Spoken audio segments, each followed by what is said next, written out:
Bismillahirrahmanirrahim. Innal hamdalillah nahmaduhu wa nasta'inuhu wa nastaghfiruh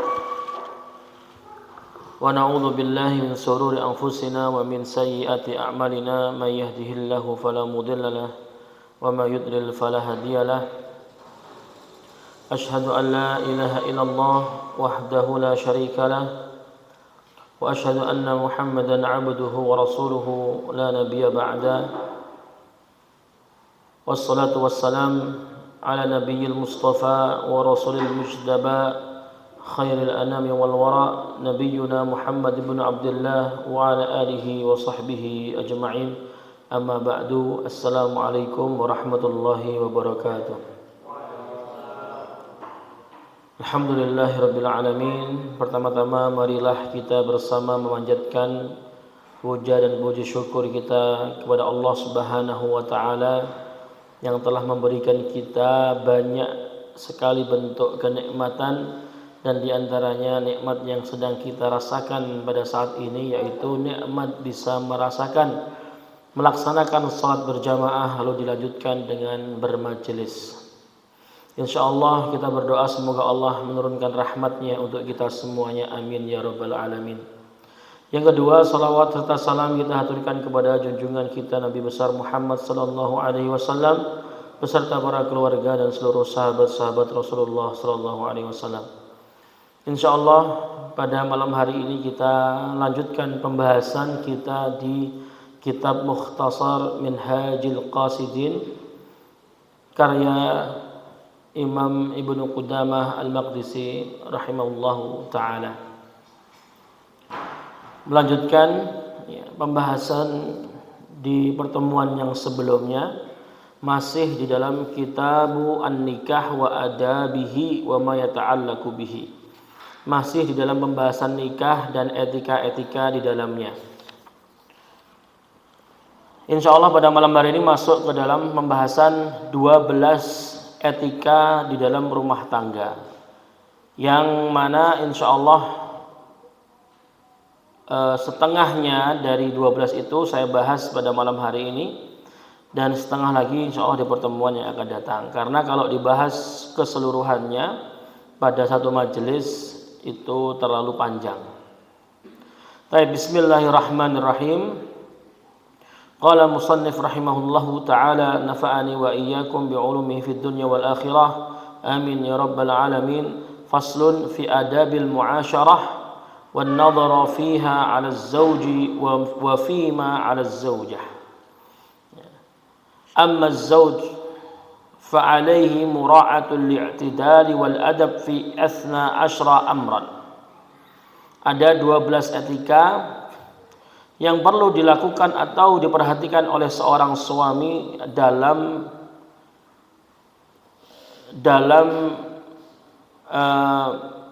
bermuasyarah atau dalam memperlakukan istrinya di rumah tangganya. Yang pertama, al-awwalu, di sini disebutkan al-walimatu fa innaha mustahabbah. Jadi seorang suami ketika sudah melakukan akad pernikahan dengan sang istri, maka hendaknya dia disunnahkan untuk melangsungkan walimatul ursh. Sebagai bentuk apa? Sebagai bentuk syukur terhadap nikmat Allah berupa pernikahan.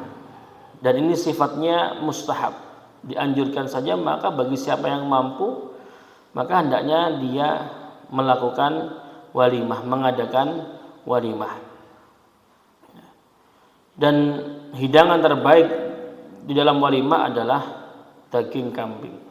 Adapun jika seorang laki-laki tidak mampu menghadirkan yang semacam itu, maka dia menghadirkan atau menghidangkan dengan apa yang dia mampu.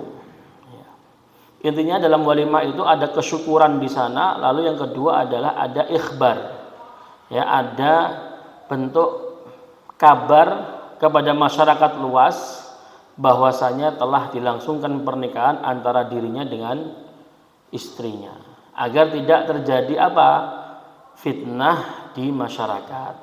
Tahu-tahu boncengan, tahu-tahu pegangan tangan. Kapan nikahnya nggak tahu. maka ini akan menjadi apa? Fitnah di kalangan masyarakat.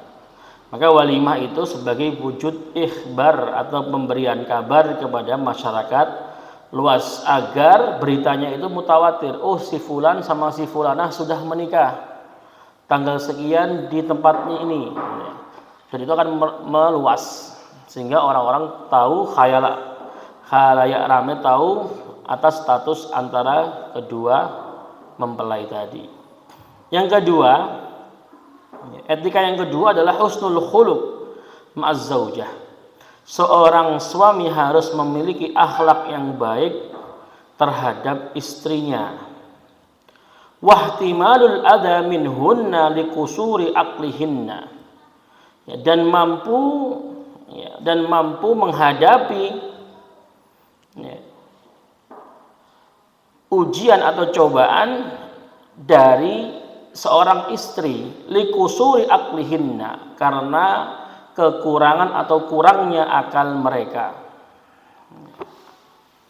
Wa fil hadits sahih, di dalam hadis sahih Rasulullah sallallahu alaihi wasallam bersabda, istausu bin nisa'i khairan. Maka berilah wasiat atau nasihatilah para wanita atau para istri dengan cara yang baik. Fa innahunna khuliqna min dhila'.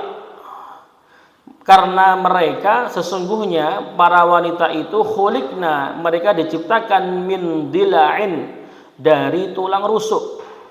Wa inna a'waja ma fid dhila'i a'lahu. Dan sesungguhnya tulang rusuk yang paling bengkok adalah tulang rusuk yang paling atas.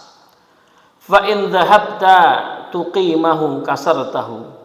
Kalau kamu mencoba meluruskan tulang tersebut, kasartahu, pasti engkau akan mematahkan tulang tersebut. Wa in taraktahu, kalau kamu meninggalkannya, lam yazal a'waj, maka tulang tersebut masih saja bengkok. Fastausu bin nisa'i khaira, maka hendaklah engkau memberikan nasihat atau memberikan wasiat kepada para istri dengan cara yang baik. Jangan sampai kata-kata kita melukai hati seorang istri. Jangan sampai membuat patah hatinya seorang istri, padahal maksud dan tujuannya baik. Tetapi ketika caranya salah, itu sudah bisa membuyarkan segalanya. Karena kalau sudah patah, maka susah untuk disambung kembali. Adapun kalau bisa disambung, pastilah bekasnya masih tersisa. Itulah wanita. Maka wa'lam, selanjutnya wa'lam, maka ketahuilah annahu laisa husnul khuluqi ma'al mar'ah kaful adha anha, bal ihtimalul adha minha wal hilm ala taishiha wa ghadabiha. Maka ketahuilah bahwasanya berakhlak baik kepada seorang istri itu bukan hanya menahan diri kita untuk tidak menyakiti dia, bukan hanya itu saja, tapi ketika kita bisa menerima segala kekurangan yang ada pada dirinya, kita bisa bersikap lembut ketika dia marah, kita bisa bersabar ketika dia emosi, maka ini baru yang disebut husnul khuluq dari seorang suami. Husnul khuluqnya seorang suami, karena wanita itu memang susah dimengerti. Apa yang diucapkan itu abu-abu, yang dinampakkan itu abu-abu, padahal hatinya itu berwarna-warni. Seperti itu. Maka seorang suami yang baik itu harus bisa memahamkan istrinya, bisa memahami istrinya, bisa memahami istrinya, karena dia itu bengkok. Kalau diluruskan patah, kalau dibiarkan bengkok. Terus kita harus berbuat apa, gitu kan? Kalau enggak, pinter-pinternya kita mencari cara untuk tetap bisa mendidik istri kita dengan baik, untuk tetap bisa mendampingi istri kita dengan baik. Ya.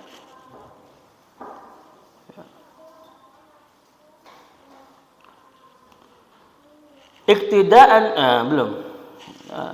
Akhrajahu Ahmad qala muhaqqiqul musnad fi hasyiyati hadzal hadis al-mar'ah kadh-dhal. Faka'annahu qala, maka di sini ada perkataan al-istimta'u biha ay bizaujah la yatimmu illa bis-sabr 'alaiha. Bayangkan. Tidak akan pernah seorang suami itu merasakan kebahagiaan hidup berdampingan dengan istri kecuali dia memiliki sifat sabar. Kita itu kalau mau hidup bahagia dengan istri kita, maka seorang laki-laki harus memiliki kesabaran yang seluas-luasnya. Tanpa kesabaran semuanya akan suram, ya. Karena memang sifatnya perempuan seperti ini, ya. Ya. Mudah marah, mudah emosi, ya. Ya. Karena mereka itu perempuan itu meletakkan otak dia itu di depan mulut. Jadi ngomong dulu baru berpikir, gitu. Ngomong dulu baru berpikir. Maka kalau kita istri kita marah dan sebagainya, itu sebenarnya bukan itu maksud dia, gitu loh. Kalau istri kita marah, istri kita ngomel, bukan itu maksud dia. Maksud dia itu sebenarnya adalah sesuatu yang lain, gitu. Mungkin minta diperhatikan, mungkin minta dipeluk, mungkin minta diajak keluar, atau mungkin minta minta diberikan kasih sayang yang luar biasa, gitu. Kadang-kadang terucapnya itu melalui melalui ucapan. Nah, ketika seorang suami tidak bisa menangkap itu atau merespon itu dengan baik, ya, karena dia juga tidak memiliki kesabaran yang baik, sehingga terjadilah adu argumentasi. Istri jeplak A, dibales. Akhirnya keluar C lagi, dibales D lagi, sampai Z. Setelah Z itu huruf apa nggak tahu, itu keluar juga mungkin. Ya. Maka butuh yang namanya kesabaran dan bisa memahami betul seorang istri bagaimana. Ada kisah seorang istri, ya, itu mengeluh kepada seorang ustadz. Ya, Ustadz, saya tuh pernah marah-marahan dengan suami saya. Saya itu marah sambil masukkan baju ke dalam koper. Istrinya marah sambil masukkan baju ke dalam koper. Maka apa harusnya respon seorang laki-laki? Dia bilang, saya semakin marah, semakin kecewa ketika suami saya ikut-ikutan bantuin masukkan baju saya ke dalam koper. Karena laki-laki sekali-kali laki-laki ini bertindak dahulu, baru dia berpikir, ya kan? Kebanyakan kan seperti itu, ya. Maka sebenarnya terus apa yang ibu inginkan? Yang saya inginkan adalah dia memeluk saya, katanya, bilang minta maaf, ya, bilang aku sayang, itu sudah cukup. Bukan malah dibantuin masukkan baju ke dalam koper. Ini kan tidak bisa memahami bahasa istri. Ya. Ya. Antarkan saya ke rumah ibuku, langsung ambil kunci. Nah, itu kan juga salah juga, itu. Nah, ini kan salah juga. Maka, ya, kata seorang ustadz mengatakan, seorang suami yang baik itu bisa menjinakkan istrinya, gitu. Dia itu tahu kalau istrinya lagi marah, bagaimana cara meredamnya. Kalau istrinya lagi sedih, bagaimana cara menghiburnya. Gitu. Dan setiap perempuan itu kan beda-beda, kan. Tingkat bahagianya itu juga beda, tingkat kenyamanannya juga beda. Ada yang perempuan ya sekedar diajak keliling-keliling komplek itu udah hatinya semua arem, gitu ya. Ada yang harus shopping dulu sampai ratusan ribu atau jutaan baru marem, ya, gitu ya. Tinggal kita, rezeki kita dapat wanita yang seperti apa, gitu ya. Gitu ya. Kalau bapak saya cerita dulu, ibu kamu itu kalau marah itu cukup saya belikan sate sama minuman Sprite, sudah marah disediakan itu, nangis sambil makan. Setelah itu selesai, habis itu baik lagi, gitu. Itu kan menjinakkannya kan sederhana, kan, sate, gitu kan. Seperti itu. Maka di sini dikatakan akhlak baik seorang suami tidak cukup hanya kita menahan diri kita untuk tidak menyakiti istri, tapi kita harus bisa sabar, bisa memahami, bisa menghargai, ya, atas segala kekurangan yang dimiliki oleh istri kita. Sekali lagi, kalau kita melihat istri kita, pasangan suami istri itu di awal menikah, di awal dia kenal, itu yang sama itu hanya 10% saja. 90% lainnya adalah penyesuaian. Dan penyesuaian ini, ya, penyesuaian ini agar bisa menyesuaikan yang 90% butuh kesabaran. Ya, butuh kesabaran. Ya. Baik, yang ketiga, selanjutnya etika yang ketiga adalah ayyuda'ibaha wa yumazihaha. Hendaknya seorang suami itu, ya, suka suka mengajak istrinya bercanda, guyon, ya. Jadilah suami yang humoris. Itu memang seorang istri itu suka ketika suaminya humoris, ya. Enggak apa-apa merengut, apa-apa serius, diajak bercanda sedikit ditanggapinya serius. Wah, ini kan enggak seru sekali rumah tangganya, ya. Waqad sabaqa alaihi salatu wassalam Aisyah radhiyallahu anha. Sebagaimana diriwayatkan dalam sebuah hadis bahwasanya Ibunda Aisyah itu pernah, ya, lomba lari dengan Rasulullah sallallahu alaihi wasallam, dan Rasulullah di situ mengalah, Bunda Aisyah menang, ya. Wa qala li Jabir, pernah suatu ketika Rasulullah sallallahu alaihi wasallam berkata kepada Jabir, "Hallan bikran tula'ibuha wa tula'ibuka." Kenapa engkau enggak menikahi seorang gadis?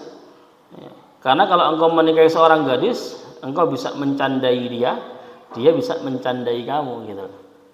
Jadi saling saling memberikan atau melontarkan candaan, bercanda bareng, seneng bareng, tertawa bareng, gitu. Harus bisa membuat suasana yang rileks di dalam rumah. Seorang suami itu harus bisa membuat suasana di rumah itu rileks dengan segala masalah yang menumpuk di otaknya. Tapi ketika pulang dia harus bisa menampakkan bahwa dirinya tidak ada masalah, sehingga, ya, keluarga, anak, istri, ya, itu mau main, mau bercanda-canda, ya, mau tertawa bersama, itu bisa. Tapi kalau sudah seorang suami pulang dari luar rumahnya, pulang dari pekerjaannya, langsung semuanya mengkerut, ya, wajahnya, ya, suram, ya. Terus itu istri mau ajak bercanda, mau ngobrol enak, sungkan, apalagi anak, ya kan, gitu. Ngomong sedikit baru gitu sudah marah-marah bapaknya. Ya, maka seorang suami harus bisa menjadi laki-laki yang membawa suasana yang baik, ya, suka bercanda, ya. Maka kalau kita punya selera humor yang tinggi itu, insya Allah istri kita awet lah, gitu. Awet, dikit-dikit bisa dijadikan bahan untuk ketawa bareng, gitu. Ya. Yang keempat, ayyakuna dzalika biqadrin. Namun sikap yang demikian haruslah, ya, dijaga. Dalam artian walayan basitu fid du'abati ila an tusqita haibatahu bil kulliyati indal mar'ah. Boleh kita bercanda, boleh kita menjadi orang yang humoris di depan istri kita, tapi jangan berlebihan. Jangan sampai kita bersikap yang berlebihan sehingga bisa menurunkan kewibawaan kita sebagai seorang suami di depan istri. Nek keterlaluan, ya jadinya istri ilfil. Bojo ini. Ya, maka jangan berlebihan. Ini biasa-biasa saja, gitu. Jangan sampai menurunkan wibawa kita di depan istri. Terus selanjutnya yang kelima, al-i'tidalu fil ghairah, ya. memiliki rasa cemburu, ya, namun cemburu yang sewajarnya. Seorang suami itu harus memiliki rasa cemburu, harus memiliki ghirah terhadap keluarganya, terhadap istrinya atau anak perempuannya. Ya. Tapi cemburunya cemburu yang sewajarnya saja. Wa huwa alla yataghafal an mabadi'il umur allati yakhsha ghawailuha. Sehingga kalau cemburunya itu yang wajar-wajar saja, maka agar apa? Agar tidak lalai dari prinsip-prinsip perkara-perkara yang prinsip yang ditakutkan bisa terjadi ketika cemburu itu atau rasa cemburu itu terlalu berlebihan. Ya, kalau terlalu berlebihan itu akan menghancurkan sesuatu yang prinsip, ya. Seperti itu. Wala yubalighu fi isa'ati dzan, dan juga tidak boleh terlalu berprasangka buruk kepada istri. Ya, tidak boleh terlalu berprasangka buruk terhadap istri. Ya. Tidak bolehnya kita berprasangka buruk terhadap istri, ya, harus diiringi dengan, ya, dengan apa? Dengan perintah-perintah kita kepada istri untuk misalkan menutup auratnya. Ya. Kita nggak boleh berprasangka buruk, tapi juga di sisi lain kita harus mendidik istri kita untuk selalu menutup aurat. Itu yang pertama, memakai pakaian terbaik yang menutup auratnya. Yang kedua, mengajarkan kepada istri untuk tidak berikhtilat, ya, sendiri dengan lawan jenis yang bukan mahramnya. Untuk mengajarkan istri kita, ya, untuk tetap di rumah ketika tidak ada sesuatu yang darurat yang mengharuskan untuk keluar rumah. Itu. Maka tidak berprasangka buruknya kita harus diiringi dengan mendidik istri dalam hal-hal tersebut.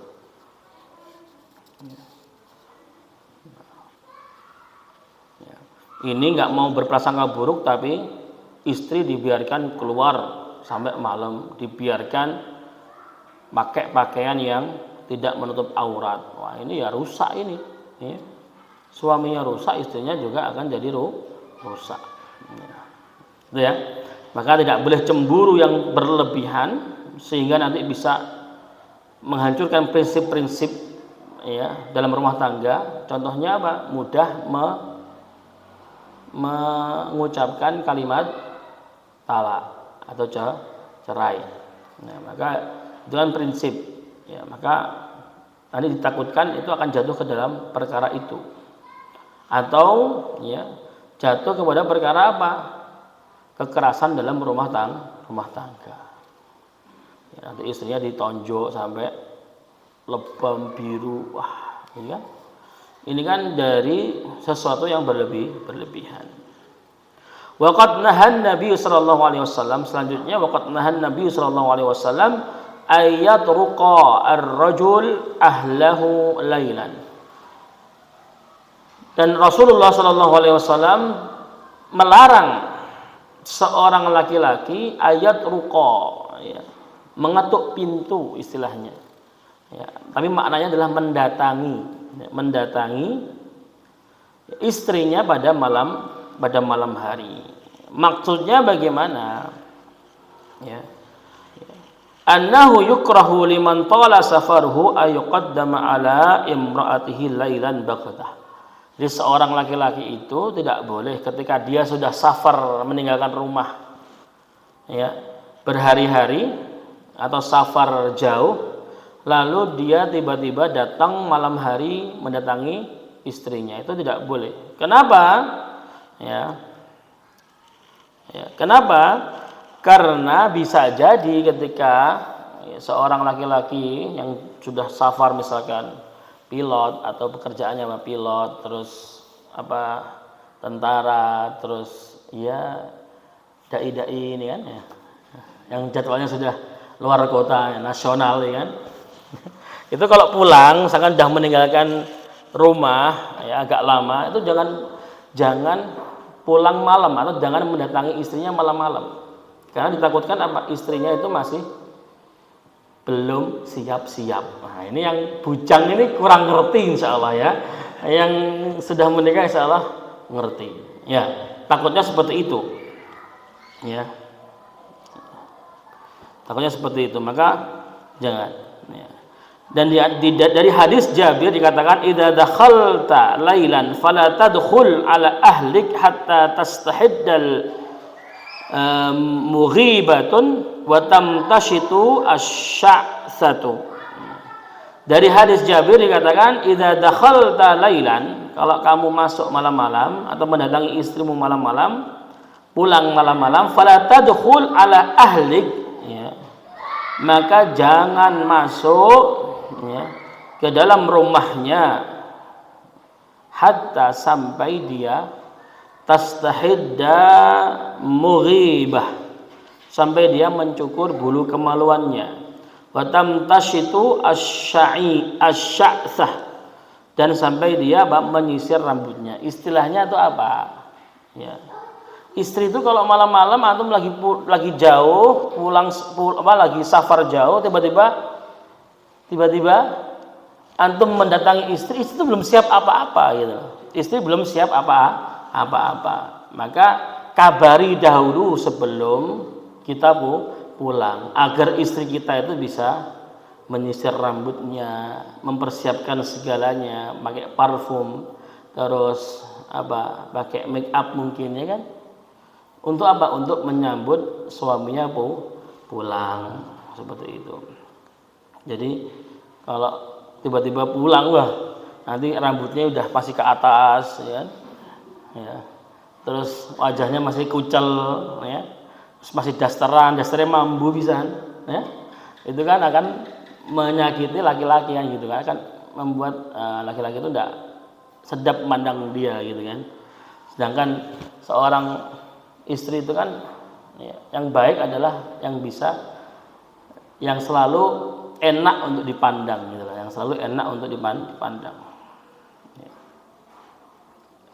Maka ini dalil bahwasanya seorang istri itu harus selalu tampil fresh itu di dalam rumah gitu. Bukan justru ketika keluar atau kondangan itu baru maca gitu kan.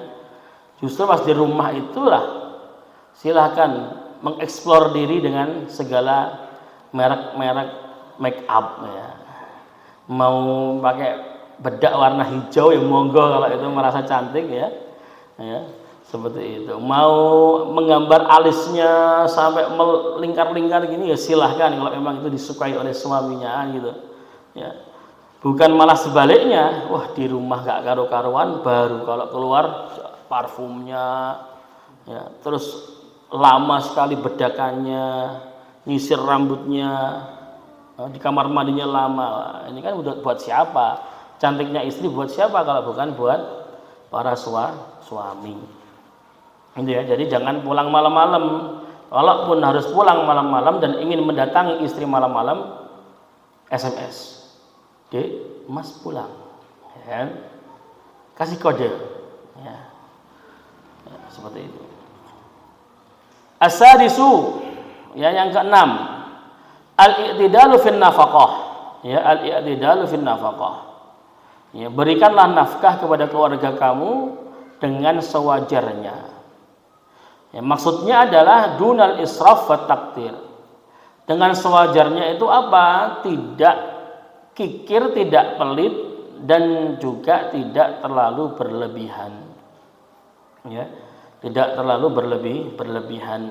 Wala yanbaghi lirrajul ayasta'thira an ahlihi bitta'amit thayyib. Dan tidak boleh bagi seorang suami, seorang kepala rumah tangga itu makan makanan yang enak tanpa keluarganya. Ya.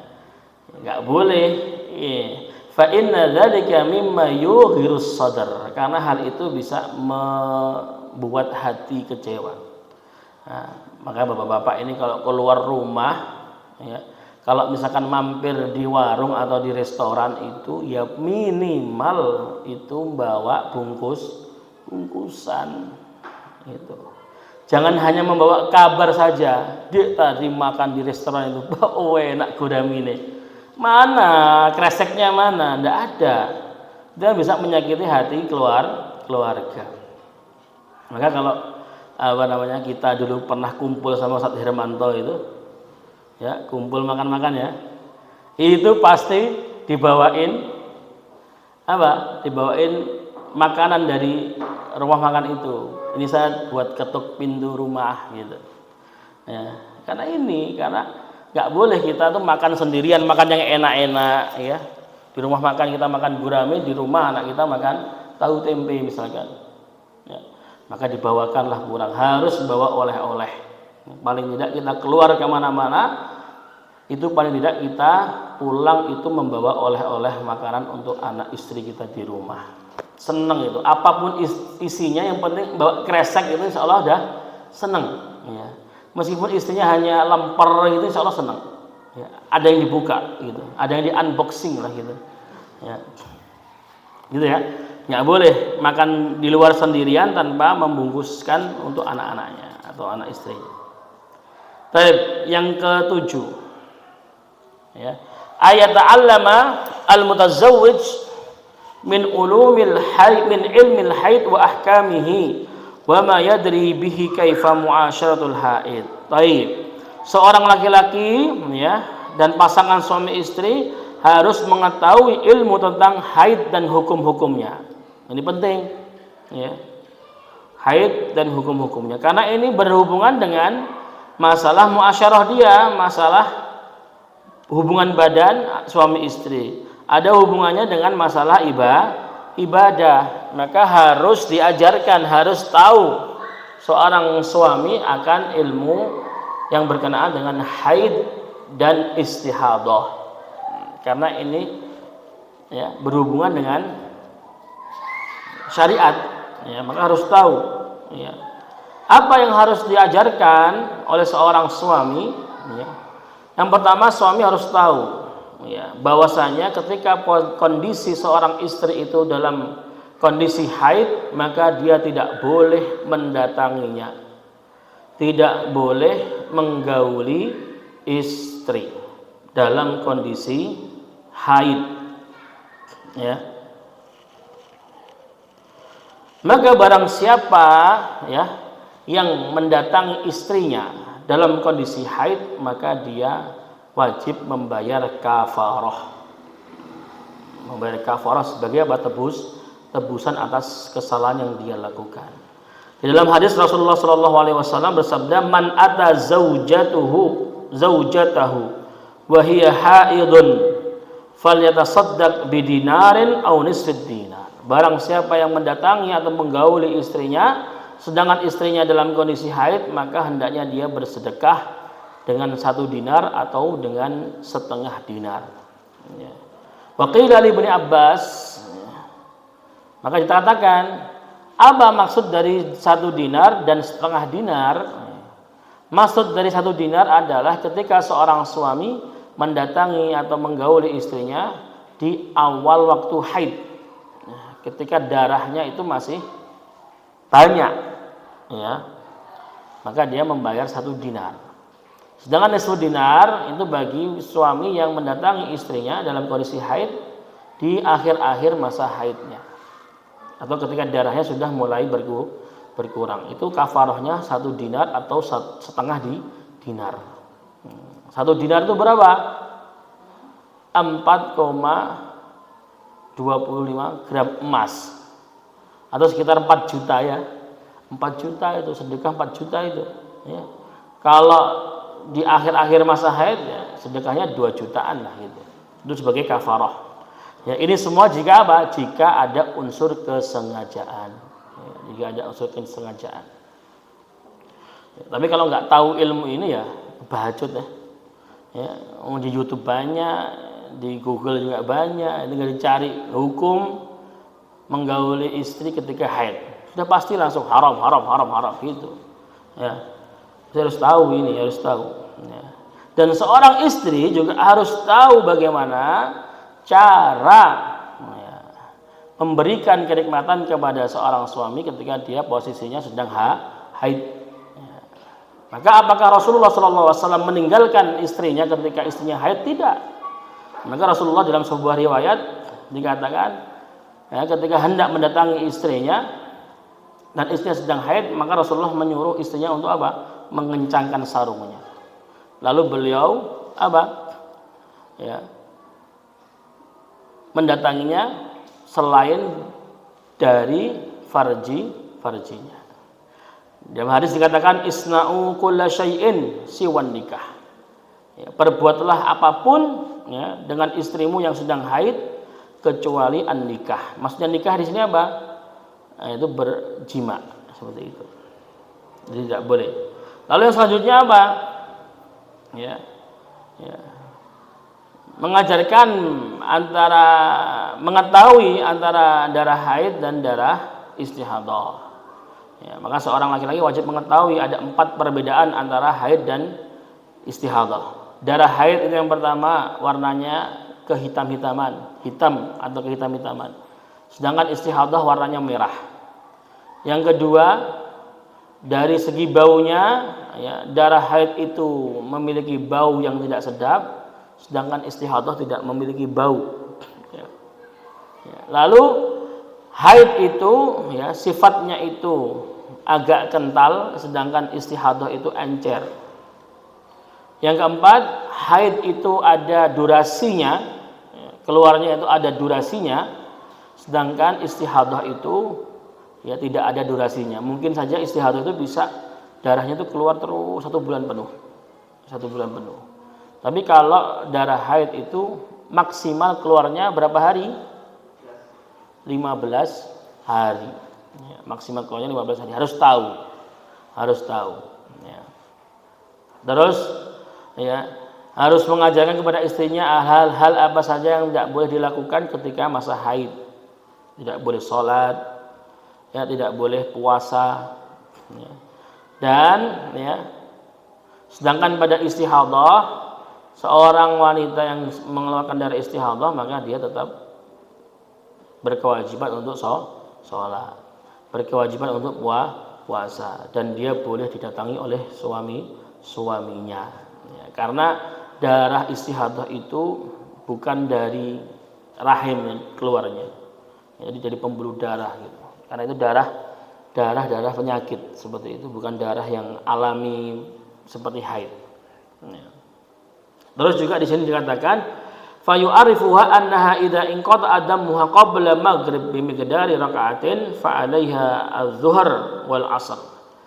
Hendaknya seorang suami memberitahu atau mengajarkan kepada istrinya bahwa apabila darah haid itu tadi inqata'a, ya, berhenti beberapa saat sebelum masuk waktu maghrib, maka hendaknya dia melaksanakan sholat zuhur dan sholat asar. Berarti haidnya seorang wanita itu berhenti kapan? Di waktu asar, sebelum waktu asar itu habis, dan masih ada durasi untuk bisa melakukan sholat, maka dia wajib melakukan sholat asar. Karena sholat asar merupakan waktunya zuhur juga, maka zuhur sekaligus asar wajib dikerjakan, gitu ya. Sebaliknya, dan juga, ya, ketika darah itu, ya, berhenti beberapa saat sebelum masuk waktu subuh, maka dia wajib mengerjakan sholat maghrib dan juga isya. Terus juga, ya, ketika seorang perempuan keluar darah haid,